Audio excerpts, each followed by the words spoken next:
तो चलिए स्टार्ट करते हैं इस एक्सरसाइज के सॉल्यूशंस। तो उम्मीद करता हूं कि आपने ये क्वेश्चन सारे के सारे अपने एंड से ज़रूर ट्राई किए होंगे। अगर आपको और ज़्यादा अंडरस्टैंडिंग लानी है तो ये आपके लिए सॉल्यूशन बहुत हेल्पफुल रहने वाले हैं। ठीक है, तो चलिए शुरू करते हैं विदाउट वेस्टिंग एनी टाइम। तो फर्स्ट आपके सामने direction same as it is रहेंगी, only one only two, either or, neither nor or, both follow. तो पहला क्वेश्चन देखिए, कहता है the alert villages caught a group of dreaded dacoits armed with murderous weapons. कहता है सतर्क ग्रामीणों ने, सतर्क मतलब ऑलरेडी चौकन्ने हो रखे थे गांव के लोग के, कुछ ना कुछ ऐसे इंसिडेंट्स हो रहे हैं जो उनको डाउट में लग रहे थे, तो वो टोटली सतर्क थे गांव के लोग। तो सतर्क ग्रामीणों ने क्या किया, जानलेवा हथियारों से लैस खूंखार डकैतों के एक समूह को पकड़ लिया, डिकॉइट्स को पकड़ लिया। तो एक सिचुएशन है, प्रॉब्लम नहीं है ना। तो पहला एक्शन क्या परफॉर्म हो सकता है, the villagers should be provided sophisticated weapons. कहता ग्रामीणों को क्या किया जाना चाहिए, अत्याधुनिक हथियार उपलब्ध कराए जाने चाहिए। बहुत बढ़िया बात है। जिनको कुछ चलाना नहीं आता, पता ही नहीं है किसी चीज के बारे में, नॉलेज ही नहीं है, उनको ऐसे इक्विपमेंट्स दे दो, ऐसे हथियार प्रोवाइड करवा दो। अगर उनको मैं कह दूं टैंक दे दो, क्या वो टैंक चला लेंगे? नहीं चला सकते ना। और मोर ओवर मिसयूज भी हो सकता है। तो कोई ये प्रैक्टिकल सॉल्यूशन नहीं है कि उनको क्या कर देना चाहिए, सोफिस्टिकेटेड वेपन्स, हथियार उपलब्ध करवा देने चाहिए। ठीक है, तो पहला बिल्कुल गलत हो गया। दूसरा कहता है the villagers should be rewarded for their courage and unity. कहता है ग्रामीणों को उनके साहस और एकता के लिए पुरस्कृत करना चाहिए। ये बिल्कुल ठीक है। ठीक है, ब्रेवरी का टास्क किया उन्होंने, तो यहां पर आंसर रहेगा only second follow. In one of the worst accidents in railway level crossing, 50 people died when a bus carrying them collided on a running train.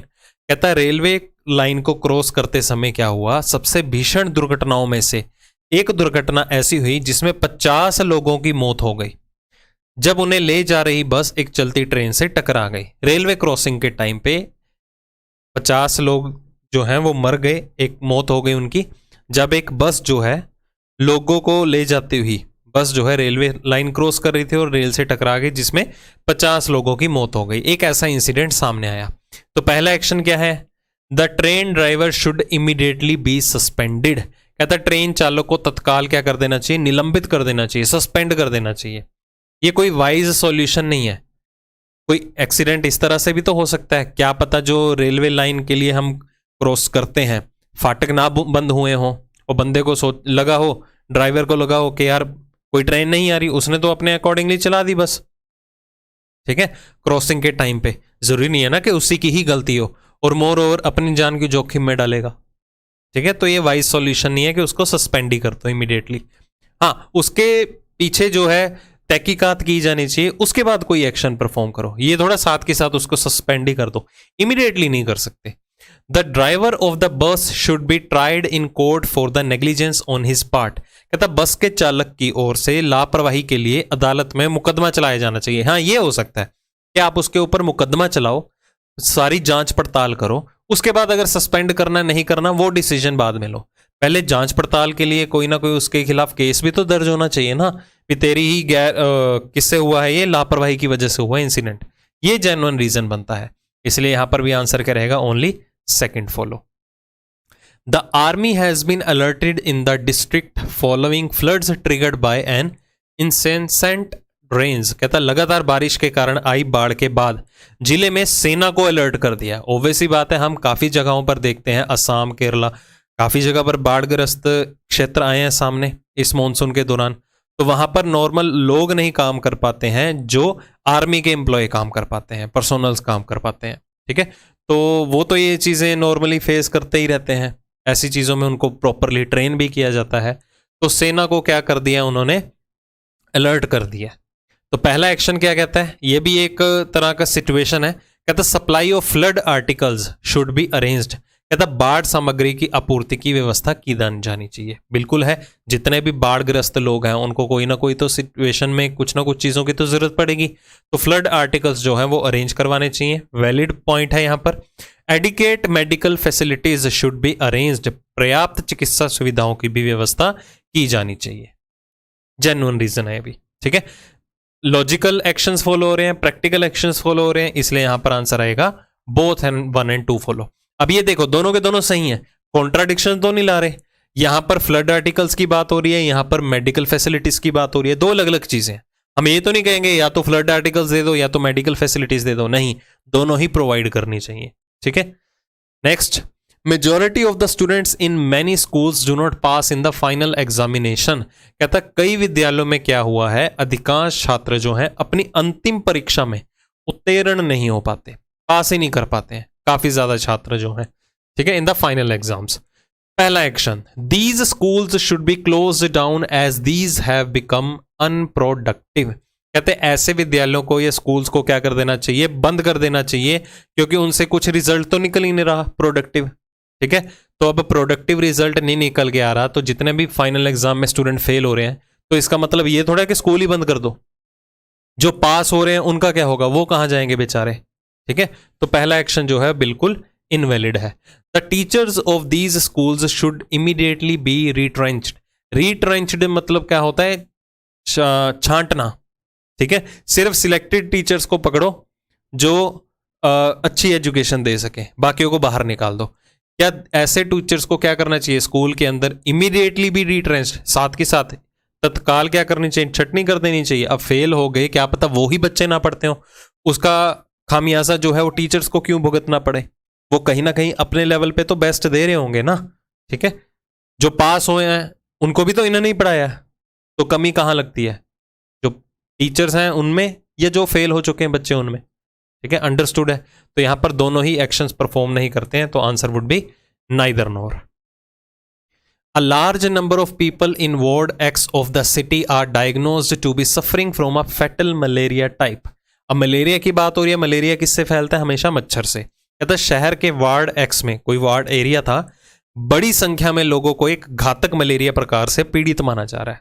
ठीक है, चलो काफी सारे लोग जो हैं वो डायग्नोज हो रखे हैं मलेरिया से। तो पहला क्या कह रहा है, the city municipal authorities should take immediate steps to carry out extensive fumigation in ward X. अब देखो मच्छरों को मारने के लिए वो दवाई का छिड़काव करते हैं ना, तो क्या किया जाना चाहिए, शहर के नगर पालिका प्राधिकरण को वार्ड एक्स में, उसी वार्ड एक्स में व्यापक धूमन करने के लिए तत्काल कदम उठाने चाहिए, ताकि और ज्यादा केसेस सामने ना आ पाए।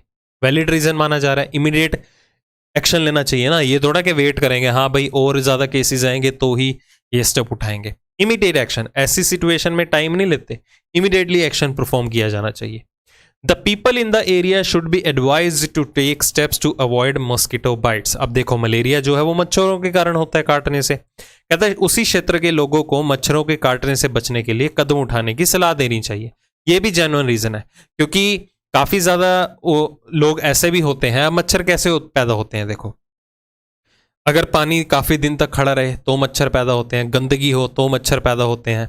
ठीक है, अब मच्छर तो पैदा हो रखे हैं और वहां पर क्या है, काफी ज्यादा लोग जो हैं उससे ग्रस्त भी हो रखे हैं, डायग्नोज भी हो रखे हैं। ठीक है, तो हुआ क्या है, अब पता है बीमारी फैल रखी है मच्छर काटने से, तो लोगों को क्या करना चाहिए, जागरूक करना चाहिए ना, हमें मच्छर काटने से बचो। कैसे बच सकते हैं, फुल स्लीव्स कपड़े डाल सकते हैं, टी शर्ट में मत घूमे। ठीक है, कोई क्या है शॉर्ट्स में घूमता है, फुल कपड़े पूरे पहने। ठीक है, पजामास या पैंट्स डाल के रखें, शूज डाल के रखें। तो ऐसी ऐसी सिचुएशन उनको जो है जागरूक कर सकती हैं, ताकि वो मच्छर के काटने से बचे, क्योंकि मलेरिया से रिलेटेड काफी ज्यादा केसेस जो हैं वो सामने आ रहे हैं। तो दोनों जेन्युइन रीजन है, यहां पर आंसर क्या करेगा, बोथ 1 and 2 फॉलो। अब ये कॉन्ट्राडिक्टरी तो नहीं है। ठीक है, कि हाँ लोगों को चलो जागरूक कर दिया, या तो जागरूक कर दो या तो छिड़काव कर दो, दोनों अलग अलग सिचुएशंस है। ठीक है, मोरओवर जागरूक तो कर दिया, अब मच्छर फिर भी पैदा हो रहे हैं। कई बार बंदा ऐसे चला जाता है या कोई विजिट कर लेता है, उसको मलेरिया हो गया, फिर सरकार को तो अपना काम करना चाहिए ना, लोगों को अपने लेवल पे जागरूक करना चाहिए। A large number of people die every year due to drinking polluted water during the summer। कहता है गर्मियों के दौरान प्रदूषित पानी पीने से हर साल बड़ी संख्या में लोगों की मौत होती है। ठीक है, गर्मियों के दौरान। तो पहला एक्शन क्या हो सकता है इस प्रॉब्लम से related, the government should make adequate arrangements to provide safe drinking water to all the its citizens. कहते सरकार को अपने सभी नागरिकों को सुरक्षित पेयजल उपलब्ध कराने के लिए पर्याप्त व्यवस्था की जानी चाहिए। ऑब्वियस सी बात है, अब सारे का सारा ये देख रेख जो है वो सरकार का ही काम है ना। अब पानी दूषित आ रहा है, लोगों में जो है वो बीमारियां फैल रही हैं, वो भी सरकार कितनों को हैंडल कर लेगी। ठीक है, कितनों का इलाज करवा देगी। तो सरकार को ही पहले ही क्या होना चाहिए, अलर्ट रहना चाहिए कि गर्मियों में ऐसी सिचुएशंस आती हैं तो उनको जो है पीने लायक पानी उपलब्ध पहले ही करवा दो। ठीक है, नेक्स्ट इसके ऊपर क्या एक्शन परफॉर्म हो सकता है, the people should B educated about the dangers of drinking polluted water. तो लोगों को प्रदूषित पानी पीने के खतरों के बारे में शिक्षित किया जाना चाहिए। मतलब अगर आप कोई भी पानी पी रहे हो और लगता है कि गर्मियों में ही दूषित पानी आता है तो उसके बारे में एडुकेट करो। एडुकेट किस तरह से करो कि दूषित पानी अगर आपको लगता है तो उसे ऐसे ही इंस्टेंटली मत पी लो, उबाल के पी लो। ठीक है, उससे होने वाली बीमारी से तो बचा जा सकता है ना। तो उसके बारे में उनको क्या करना चाहिए, एडुकेट करना चाहिए। वैलिड रीजन दिया जा रहा है यहाँ पर, तो यहाँ पर भी आंसर क्या रहेगा, both 1 and 2 follow. A group of school students was reported to be enjoying at a picnic spot during school hours। कहता स्कूली छात्रों के एक समूह को स्कूल के घंटों के दौरान ही, ठीक है, कि जब स्कूल टाइम था उसी के दौरान ही पिकनिक स्थल पर आनंद लेने की सूचना मिली है। मतलब बंक मार के बैठे हैं, घर से तो बोल के आए कि हम स्कूल जा रहे हैं, बट स्कूल टाइम में कहीं ना कहीं किसी एरिया में पिकनिक मना रहे हैं, तो स्कूल वालों की इसकी खबर मिल गई। तो इनके ऊपर क्या एक्शन परफॉर्म हो सकता है, the principle of the school should contact the parents of those students and inform them with a real warning of the for the future। कहता स्कूल के प्रधानाचार्य या प्रिंसिपल को क्या करना चाहिए, जो भी ऐसे स्टूडेंट्स पाए गए हैं पिकनिक करते हुए, उनके माता पिता से संपर्क करना चाहिए और उनको इन्फॉर्म करना चाहिए कि भविष्य के लिए वास्तविक चेतावनी के साथ सूचित भी करना चाहिए कि हाँ भाई आपके पेरेंट्स बच्चे जो हैं ऐसे ऐसे कर रहे हैं। ठीक है, आगे से आइंदा जो है ये हमें ऐसे स्टेप्स ना उठाने पड़े, तो पहले ही हम आपको वार्निंग दे रहे हैं। ठीक है, कि सस्पेंड कर दें। अगर ऐसे बच्चे बार बार पकड़े जाते हैं तो बाकियों के ऊपर भी तो बुरा असर पड़ेगा। ठीक है, क्योंकि खरबूजे को देख के ही खरबूजा रंग बदलता है। अगर एक ऐसा पकड़ा गया, वो कहते हैं भी टीचर्स वगैरह स्कूल वाले तो कुछ करते ही नहीं है, मैं भी स्कूल आवर्स में बाहर ही पिकनिक मनाऊंगा उनके साथ। ठीक है, तो डेकोरम खराब होता है। तो पेरेंट्स को ही बोलना चाहिए कि आपके बच्चों को समझाओ कि ऐसी एक्टिविटीज ना करें। ठीक है, तो पहला तो बिल्कुल वैलिड है। आफ्टर ऑल अगर वो स्कूल के बाहर पाए भी गए हैं स्कूल टाइम के दौरान, तो कल को उनको कुछ हो भी जाता है तो घर वाले तो स्कूल वालों को ब्लेम करेंगे भी हाँ भी हमारा बच्चा तो स्कूल आया था, कहाँ गया। आप इंसिडेंट्स देख ही रहे हैं डे बाई डे, पता नहीं क्या क्या हो रहा है दुनिया के अंदर। Some disciplinary action must be taken against those students for the awareness of all the other students. बिल्कुल सही है, कहता अन्य सभी छात्रों की जागरूकता के लिए उन छात्रों के खिलाफ कुछ अनुशासनात्मक कार्यवाही की जानी चाहिए। बिल्कुल वैलिड रीजन है ये भी, बिल्कुल एक्शन लेना चाहिए, क्योंकि अगर एक्शन नहीं लेंगे तो बाकी भी क्या होंगे, इस चीज से लीनियंट हो जाएंगे। ठीक है, फॉर ग्रांटेड ले लेंगे। कहता आज इन्होंने पिकनिक करके देखी है, चलो यार हम भी प्लान बनाते हैं, नेक्स्ट वीक हम भी पिकनिक पे चलेंगे, तो बाकियों के ऊपर भी तो बुरा इंपैक्ट पड़ेगा। अभी बता के हटा था, तो यहां पर दोनों एक्शंस वैलिड है। तो यहां पर भी आंसर क्या होना चाहिए, बोथ 1 and 2 फॉलो। नेक्स्ट देखिए, कहता है every year large number of devotees dies due to severe cold on their way to the shrine located at the top of the mountain range. कहता हर साल बड़ी संख्या में श्रद्धालुओं की मौत पर्वत श्रृंखला के शीर्ष पर स्थित तीर्थस्थल पर भीषण ठंड के कारण मौत होती है। ठीक है, कि काफी लोग श्रद्धालु जाते हैं पहाड़ों के ऊपर, ठंड इतनी होती है, प्रॉपर गर्म कपड़े नहीं लेके जाते, या ले भी जाते हैं, ठंड ही इतनी है कि कपड़े भी कुछ नहीं काम कर पा रहे हैं। ठीक है, इतने ज्यादा, तो काफी ज्यादा जो है लार्ज नंबर ऑफ डिवोटीज, काफी ज्यादा लोगों की जो है वो श्रद्धालुओं की मौत भी हो जाती है उस वजह से। तो क्या इनके ऊपर एक्शन परफॉर्म कर सकते हैं, the devotees should be discouraged to visit the shrine without having proper warm clothes and other amenities. कहता श्रद्धालुओं को उचित गर्म कपड़े और अन्य सुविधाओं के बिना तीर्थ यात्रा करने के लिए हतोत्साहित किया जाना चाहिए। बिल्कुल वैलिड है कि अगर जितने भी डिवोटीज हैं, श्रद्धालु हैं, अगर वो यात्रा पे जा भी रहे हैं, ठीक है, तो उनकी पूरी तहकीकात, स्क्रूटनी, जांच पड़ताल की जानी चाहिए कि वो गर्म कपड़े लेके भी जा रहे हैं या नहीं लेके जा रहे हैं। ठीक है, अगर नहीं लेके जा रहे हैं तो उनको डिस्करेज करना चाहिए, भी मत जाओ, आगे खतरा हो सकता है, मौतें इतनी हो रही हैं, इतने लोग मर रहे हैं, ले दे के उनको इस सभी का ध्यान रखना पड़ता है फिर। ठीक है, तो पहले वाला वैलिड पॉइंट है, डिस्करेज करना चाहिए। दूसरा एक्शन देखिए क्या है, the government should provide warm clothes and shelter to all the devotees visiting the shrine. ये भी वैलिड रीजन है। अगर बाय चांस कोई ऊपर गया भी है और उसके पास इतने लिमिटेड क्वांटिटी में कपड़े नहीं है गर्म, ठीक है, तो सरकार को ऐसे लोगों को प्रोवाइड करवाने चाहिए, श्रद्धालुओं को। तो यहां पर भी आंसर क्या रहेगा, बोथ दी एक्शन फॉलो। उम्मीद करता हूं ये सारे के सारे क्वेश्चन हो गए होंगे। नेक्स्ट देखिए, इट इज रिपोर्टेड दैट दो vitamin E present in fresh fruit and vegetables in is beneficial for human body, capsule vitamin E does not have the same effect on human body. कहता है यह बताया गया है एक report के अनुसार कि हालांकि ताजे फल और सब्जियों में मौजूद विटामिन ई मानव शरीर के लिए फायदेमंद है। सिर्फ और सिर्फ किसमें, रिपोर्ट के अनुसार बताया जा रहा है। कहता है विटामिन ई जो है वो फायदेमंद किसमें है, एक तो फ्रूट के अंदर, फलों के अंदर और सब्जियों के अंदर या ताजी सब्जियों के अंदर। लेकिन एक विटामिन ई के कैप्सूल भी आते हैं, लेकिन कैप्सूल विटामिन ई का मानव शरीर पर समान प्रभाव नहीं पड़ता है। एक रिपोर्ट के अनुसार ऐसा बोला जा रहा है, कोई फिक्स्ड कंडीशन नहीं है। ठीक है, कि फल और सब्जियां खाओ उससे विटामिन ई मिल सकता है, कैप्सूल का विटामिन ई के कैप्सूल का शरीर के ऊपर कोई इंपैक्ट नहीं पड़ता। तब क्या इस सिचुएशन के ऊपर एक्शन परफॉर्म हो सकता है, ये प्रॉब्लम नहीं है, एक सिचुएशन डाल दी गई है। The sale of the capsule vitamin E should be banned, बिल्कुल गलत। कहता है विटामिन ई के कैप्सूल को बेचने पे क्या करना चाहिए, बैन लगा देना चाहिए। ठीक है, रोक लगा देनी चाहिए। अब एक रिपोर्ट ऐसी आई है, अब उस रिपोर्ट को मान लें कि उसका इफेक्ट नहीं पड़ रहा तो बैन कर दो, या तो उससे हार्मफुल इफेक्ट्स सामने आ रहे हो, लोगों को बीमारियां हो रही हो, ऐसे सॉल्ट्स उसमें यूज किए हो, तो हम ऐसा स्टेप उठा सकते हैं कि विटामिन ई के जितने भी कैप्सूल्स हैं सभी की बिक्री पर रोक लगा दो या बैन लगा दो। तो हम ऐसा स्टेप फॉलो कर सकते थे। अब एक हल्की सी रिपोर्ट आई है, उसको थोड़ा मान लेंगे। और मोर ओवर डॉक्टर्स भी सजेस्ट कर रहे हैं कैप्सूल के लिए, विटामिन ई के लिए कैप्सूल्स को सजेस्ट कर रहे हैं। कहता है people should be encourage to take fresh fruit and vegetables to meet the body's requirement of vitamin E. ये सही हो सकता है। अगर चलो रिपोर्ट आई भी है, किसी ना किसी ऑर्गेनाइजेशन ने रिपोर्ट प्रोवाइड भी की है, तो कहीं ना कहीं उनकी बात में कुछ दम होगा। तो ऐसे इस केस में क्या होना चाहिए, लोगों को इनकरेज करना चाहिए कि वो ज़्यादा से ज़्यादा भारी मात्रा में, अगर आप विटामिन ई की कमी है आपके शरीर में, तो भारी मात्रा में आपको क्या करना चाहिए, फलों और ताज़ी सब्जियों का ही सेवन करना चाहिए, ताकि विटामिन ई की कमी को शरीर में पूरा किया जा सके। ठीक है, तो इसलिए आंसर यहां पर क्या रहेगा, B option, only second follow.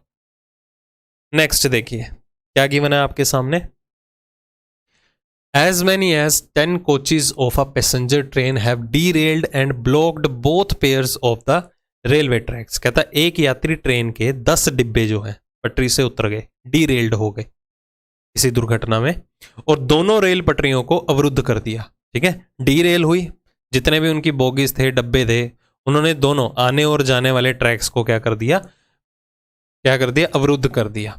ठीक है, चलिए ब्लॉक हो गए दोनों के दोनों ट्रैक्स। अब दोनों के दोनों ट्रैक्स हो गए ब्लॉक। अब जो ट्रेन आ रही हैं, जा रही हैं, डिपार्चर वाली हैं और अराइवल वाली हैं, उनके लिए दिक्कत आ गई। तो क्या होगा फिर, अब रेलवे अथॉरिटी की बात हो रही है। देखो पहला एक्शन क्या किया जा रहा है, कहता है railway authorities should immediately send their man and equipment to spot to clear the railway tracks. बिल्कुल सही है। अब ये काम किसका हो सकता है, रेलवे अथॉरिटी ही करेगी सारी की सारी। ऐसा थोड़ा है कोई भी नॉर्मल लोग जाके चले जाएं। मतलब रेलवे अथॉरिटी के पास क्या है, इक्विपमेंट भी हैं, लोग भी हैं, एम्प्लॉयज भी हैं उनके पास, तो उनको तुरंत ही भेजा जाना चाहिए उस स्पॉट के ऊपर इक्विपमेंट के साथ, ताकि वो रेलवे ट्रैक को क्या कर सके, क्लियर कर सके। जेन्युइन एक्शन परफॉर्म किया जा रहा है। All the trains running in both the direction should be diverted to other routes. ये भी बिल्कुल वैलिड है। अब जो ट्रेन्स का टाइमिंग है ऑलरेडी जो चल के आ रही हैं, चाहे वो डिपार्चर में है चाहे वो अराइवल में है, उनको जो है डिफरेंट रूट से डाइवर्ट कर देना चाहिए, चाहे थोड़ा लेट हो जाएंगे।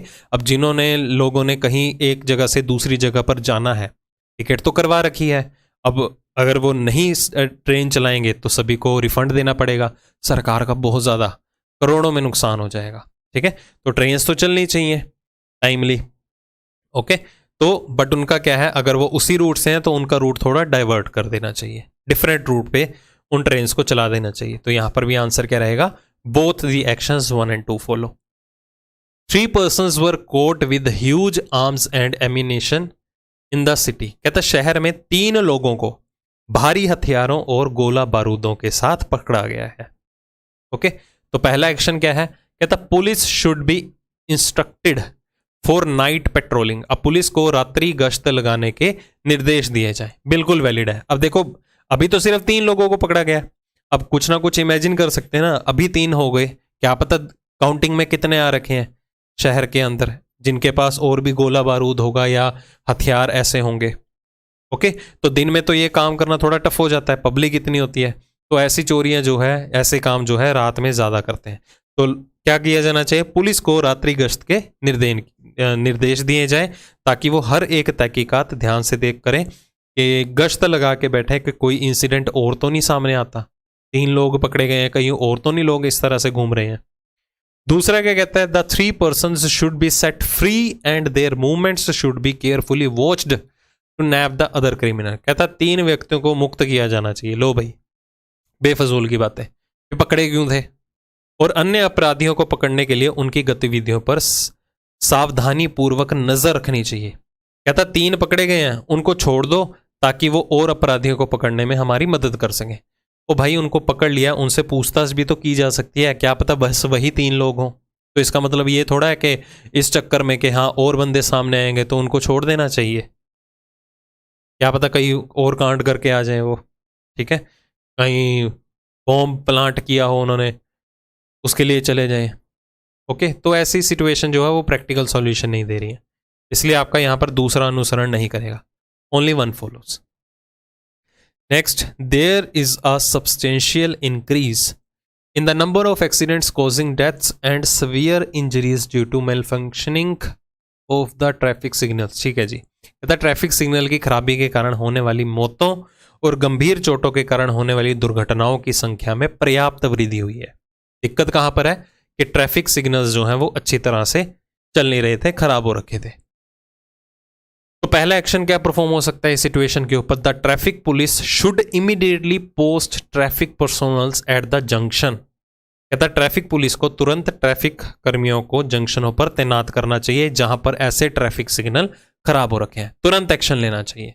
वैलिड है, ठीक है, मतलब अब सपोज शाम का टाइम है, छुट्टी का टाइम है ऑफिस का, और ट्रैफिक सिग्नल खराब हो रखा है, तो ऐसे इंसिडेंट सामने आ रहे हैं, तो ट्रैफिक पुलिस को क्या करना चाहिए, ट्रैफिक पर्सोनल को वहां पर खड़ाना चाहिए ताकि वो सारे का सारा रेगुलेट कर सकें ट्रैफिक। नेक्स्ट क्या है, the signal system should immediately B repaired और रिप्लेस्ड। कहता सिग्नल सिस्टम को तुरंत ठीक किया जाए या बदला जाए, ये भी वैलिड है क्योंकि दिक्कत फेस करने को मिल रही है सभी के सभी लोगों को वहां पे।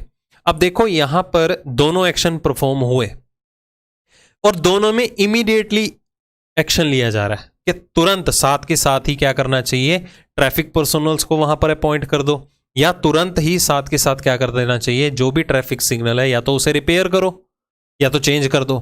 तो दोनों में से एक चीज होगी ना, या तो साथ के साथ पर्सोनल वहां पर जाके पूरे का पूरा ट्रैफिक रेगुलेट करें, या साथ के साथ क्या किया जाना चाहिए, ट्रैफिक सिग्नल को रिप्लेस किया जाना चाहिए। तो दोनों में से एक चीज होगी ना साथ के साथ, तो यहां पर आंसर क्या रहेगा, सी ऑप्शन। ये कॉन्ट्राडिक्टरी पॉइंट हो गए, ठीक है। हाँ, यहां पर अलग बात होती कि जब तक ट्रैफिक सिग्नल ठीक नहीं हो जाते हैं तब तक वहां पर क्या करो, ट्रैफिक पर्सोनल्स को अपॉइंट कर दो, ठीक है, या उस जंक्शन के ऊपर, वो एक अलग सिचुएशन होती, तो हम उसे भी वैलिड मानते, फिर उस केस में आइदर और ना बनता, क्योंकि एक कंडीशन डाल दी ना कि जब तक ट्रैफिक सिग्नल रिप्लेस या रिपेयर नहीं किए जाते।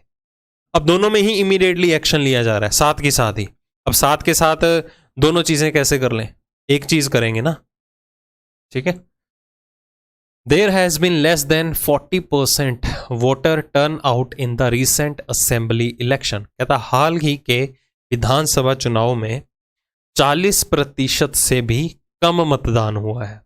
वो दुर्भाग्यवश है बात, ठीक है, कि 40% लोगों ने भी पूरा चुनाव नहीं दिया, वोटिंग ही नहीं हुई। तो पहला एक्शन क्या है, the election commission should cancel the entire election process as the votes cast are not adequate to represent people. कहता चुनाव आयोग को पूरी तरह चुनाव प्रक्रिया को रद्द कर देना चाहिए क्योंकि वोटिंग ही नहीं हुई है सफिशिएंट अमाउंट में, क्योंकि लोगों को प्रतिनिधित्व करने के लिए वोट डाले गए वोट पर्याप्त नहीं है। ये बिल्कुल गलत है। अगर एक बार इलेक्शंस हो गए तो इसमें ऐसा कुछ नहीं है रूल कि हाँ अगर 30% देंगे, 40% देंगे, 50% देंगे तो ही उनको वैलिड माना जाएगा, बाकियों को नहीं, ठीक है। तो क्या कर सकते हैं, पूरे का पूरा इलेक्शन प्रोसेस जो है दोबारा थोड़ा कंटिन्यू करवा सकते हैं। दूसरा देखिए क्या कह रहा है, कहता election commission should take away the voting rights of those who did not exercise their rights. कहता है जिन लोगों ने वोटिंग अधिकार का उपयोग नहीं किया या जिन्होंने वोट नहीं डाला, उनको क्या कर देना चाहिए, उनसे उनका अधिकार छीन लेना चाहिए, उनका वोटर कार्ड जो है वो कैंसिल कर देना चाहिए। अगर सरकार ऐसा करने लग गई, आफ्टर ऑल उनका ही नुकसान होगा, तो ये भी एक्शन नहीं ले सकते वो। ठीक है, तो यहां पर आंसर रहेगा डी ऑप्शन। दोनों के दोनों ही अनुसरण नहीं करते हैं, इम्प्रैक्टिकल सॉल्यूशंस हैं। On an average, about 20 people are run over by trains and die every day while crossing the railway tracks through the level crossing। कहता औसतन लगभग 20 लोग रेलगाड़ियों द्वारा चलाए जाते हैं। ये सेंस गलत है, चलाए नहीं आएगा, इधर कुछ और आएगा। जब रेलगाड़ियां चलती हैं तो उनके नीचे आ जाते हैं और हर दिन केवल लेवल क्रॉसिंग के माध्यम से रेल पटरियों को पार करते हुए मर जाते हैं। ठीक है, तकरीबन लगभग कितने लोगों की बात हो रही है, 20 लोग तो रेलवे लाइन क्रॉस करते हुए क्या कर जाते हैं, रेलगाड़ियों के नीचे आके मर जाते हैं। अब कई आत्महत्या भी करने जाते हैं, कोई एक्सीडेंटली भी हो जाते हैं, ध्यान नहीं देते। The railway authorities should be instructed to close all the level crossing. कहता रेलवे अधिकारियों को सभी स्तर के क्रॉसिंग को बंद करने का निर्देश दिया जाना चाहिए। सारी की सारी क्रॉसिंग को कैसे बंद कर देंगे? अगर एक जगह से दूसरी जगह पर किसी ने जाना है और बीच में रेलवे क्रॉसिंग आ रही है, रेलवे क्रॉसिंग ही बंद हो गई, मतलब आप तो दूसरी जगह पर या दूसरी जगह वाले लोग पहली जगह पर नहीं आ सकते हैं, तो सारी की सारी रेलवे क्रॉसिंग को थोड़ा बंद करने के आदेश दे सकते हैं। ठीक है, दूसरा क्या कहता है, those who are found crossing the railway tracks when the gates are closed should be fined heavily. ये जेन्युइन लग रहा है। कहता जो फाटक बंद होने पर भी पटरियों को पार कर पाए जाते हैं, नीचे से ही घुस जाते हैं, साइकिल हो मोटरसाइकिल हो, नीचे से ही सारे के सारे, पेशेंस नहीं है ना लोगों में, तो उन पर क्या किया जाना चाहिए, भारी जुर्माना लगाया जाना चाहिए, क्योंकि ऐसे लोग ही रेलगाड़ियों के नीचे आके मरते हैं। फिर ब्लेम किसको करते हैं, रेलवेज को। क्लियर, तो ये जेन्युइन है। उनके साथ ही ऐसे इंसिडेंट होते हैं जो देख के क्रॉस नहीं करते हैं, बस भागने की होती है। Okay, large number of people have become critically ill after consuming spurious liquor from a local shop. कहता एक स्थानीय दुकान से नकली शराब पीने से बड़ी संख्या में लोग गंभीर रूप से बीमार हो गए हैं। ठीक है, वैसे तो बीमार होते ही हैं, शराब पीने से कभी ना कभी तो बीमार होंगे, बट जहरीली शराब पाई गई है तो उससे बहुत ज़्यादा केसेस सामने आ गए हैं। तो इस प्रॉब्लम के ऊपर क्या एक्शन हो सकता है? पहला, the government should immediately close down all the shops selling liquor till the stocks are tested for presence of toxicity. ये वैलिड है बिल्कुल। बोला क्या जा रहा है, देखो ध्यान से। कहता सरकार को शराब बेचने वाली सभी दुकानों को तुरंत बंद कर देना चाहिए जब तक कि स्टॉक की विषाक्तता की उपस्थिति के लिए परीक्षण नहीं किया जाता है। मतलब अब लोगों ने कौन सा लिकर कंज्यूम किया है जिससे बीमार हो रखे हैं। अब डिस्ट्रीब्यूट तो काफ़ी जगह पर हो रखी होगी वही शराब, तो जितने भी उस एरिया के अंदर क्या होंगे, लिकर शॉप्स होंगी ना, शराब के ठेके होंगे या दुकानें होंगी, उनको पहले तो बंद कर दो और सभी की जांच पड़ताल करो कि ऐसी कौन कौन सी शराब है जिसमें ऐसे जहरीले पदार्थ पाए गए हैं जिससे बहुत से लोग कंज्यूम करने के बाद बीमार हो रहे हैं। तो पहला तो बिल्कुल वैलिड है ताकि और लोग बीमार ना हो सके। दूसरा क्या कहता है, the owner of the liquor shop should be asked to leave the town and open a shop elsewhere. कहता है जिस शराब की दुकान से आ रहे हैं ना ऐसे इंसिडेंट कि यहां से जी शराब ली थी हमने, ठीक है, उसी को पी के हम बीमार हुए हैं, तो क्या होना चाहिए, उस दुकान के मालिक को शहर छोड़कर कहीं और दुकान खोलने के लिए कहा जाए। तो भाई उसका क्या फॉल्ट है, उसने शराब थोड़ा बनाई है, वो तो बेचने के लिए बैठा है। अब क्या पता कहाँ से शराब बन के आई है। मोर ओवर अगर वो बनाता भी खुद है, कहीं और चला गया, उसका बनाने का तरीका तो वही होगा, वहां जाके लोग नहीं बीमार होंगे। तो ये बेतुकी बात की जा रही है इसमें। Only one follows. Cinema halls are incurring heavy losses these days as people prefer to watch movies in home on TV than to visit cinema halls। ठीक है जी, कहता सिनेमा हॉल में क्या है, इन दिनों भारी नुकसान हो रहा है सिनेमा हॉल वालों को, क्योंकि लोग सिनेमा हॉल में जाने की तुलना में घर पर ही टीवी देखना पसंद करते हैं। जैसे आपको पता है कि कितने सारे OTT प्लेटफॉर्म्स आ रखे हैं, कोई थिएटर में नहीं जाता, वेट करता है OTT प्लेटफॉर्म पे ही सारी मूवीज देख लेते हैं। ठीक है, तो इससे क्या है, सिनेमा हॉल्स वालों को काफी ज्यादा नुकसान हो रहा है। तो पहला एक्शन क्या है उनके ऊपर, द सिनेमा हॉल्स, ये कोई प्रॉब्लम नहीं है, ये एक सिचुएशन है। The cinema halls should be demolished and residential multi storey buildings should be constructed there. कहता सिनेमा हॉल को ध्वस्त किया जाना चाहिए, मतलब खत्म ही कर दो, और वहां आवासीय बहुमंजिला इमारतों का निर्माण किया जाना चाहिए। यहां बस घर ही बना लो। कहते हैं ऐसे सिनेमा हॉल्स को खत्म कर दो और वहां पर क्या है, रहने लायक बिल्डिंग कंस्ट्रक्ट करवा दो। क्या पता वो एरिया इतना रहने लायक हो भी ना, बेसिक एमिनिटीज नियर बाय ना हो। ऐसा थोड़ा रहने लायक बिल्डिंग कंस्ट्रक्ट करवा दी और लोग आके रहने लग जाएंगे, बिल्कुल भी नहीं। The cinema halls should be converted into shopping malls. कहता है सिनेमा हॉल को शॉपिंग मॉल में परिवर्तित किया जाना चाहिए। ये भी इनवैलिड है। अब कईयों का शौक होता है भी घर पे नहीं, सिनेमा हॉल में ही जाके देखनी है, उनके बारे में तो आप सोच ही नहीं रहे, क्योंकि आप सिनेमा हॉल्स को किस में कन्वर्ट करते जा रहे हो, शॉपिंग मॉल में कन्वर्ट करते जा रहे हो। ठीक है, तो यहां पर आंसर रहेगा नाइदर नोर, ना पहला अनुसरण करेगा ना ही दूसरा।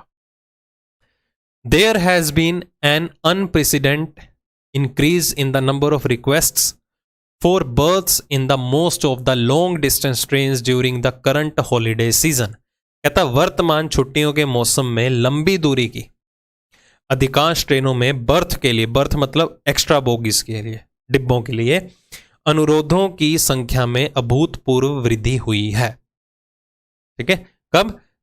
वर्तमान के जितने भी छुट्टियां अवकाश होती है ना, गर्मियों की छुट्टियां होगी या सर्दियों की छुट्टियां होगी, तो पहला एक्शन क्या है इनके ऊपर? The railway authorities should immediately increase the capacity in each of these trains by attaching additional coaches।